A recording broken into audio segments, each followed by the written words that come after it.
لە چوارچێوەی هەماهەنگی نێوان وەزارەتی پێشمەرگە و وەزارەتی بەرگری عێراق ئەمینداری گشتی وەزارەتی پێشمەرگە ڕای دەگەیەنێت بڕیارە وەفدێکی وەزارەتی پێشمەرگە سەردانی بەغدا بکاتەوە. کۆبنەوەکان لە ساڵی 2022 کۆبنەوەمان کردووە لە مانگی حوتە، لە ساڵی 2019 دوو کۆبنەوەمان کردووە. کۆبنەوەکان لە نێوانی لیژنەی باڵای هەماهەنگی سەربازی و ئەمنی لە وەزارەتی پێشمەرگە لیژنەیەک هەیە پێڵەن لیژنەی باڵای سەربازی هەماهەنگی سەربازی و ئەمنی، لە وەزارەتی بەرگری عێراقش لیژنەیەک هەیە، یان لە فەرماندەیی هێزە هاوبەشەکانی عێراق لەوێش لیژنەیەک هەیە پێڵەن لیژنەی باڵای هەماهەنگی سەربازی و ئەمنی.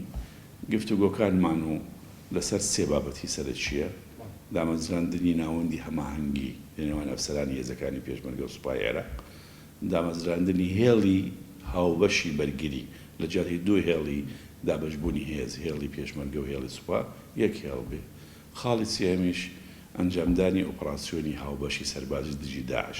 ئەمانە هەموو لە ناوچەکانی کە داعش تەشەنەی سندووە وەکو کاری تیرۆریستی لە ناوچەکانی سەر بە پارێزگای دیالە، ناوچەکانی تۆسخۆرمات و دەروپشتی کفری، ناوچەکانی کەرکووک، ناوچەکانی مەخمور و چیای قەرەچۆق و ناوچەکانی دەشتی نینەوە لەو ناوچانەیە. هەر لە چوارچێوەی کاروباری وەزارەتی پێشمەرگە لەبارەی پرسی پلە بەرزکردنەوەی ئەفسەران و پلەدارانی وەزارەت ئەمینداری گشتی ڕوونکردنەوەی پێویستی داوڕای گەیاند هەوڵەکان بەردەوامە بۆ تەواوکردنی ڕێکارەکانی ئەو پرسە.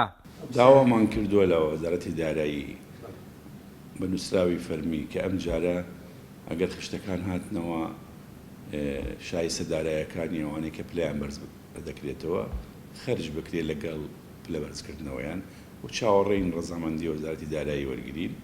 داوایان کردووە کە تەقدیر بکرێت چەندە ئەو پێویستیەی کە مانگانە بۆ ئەوان.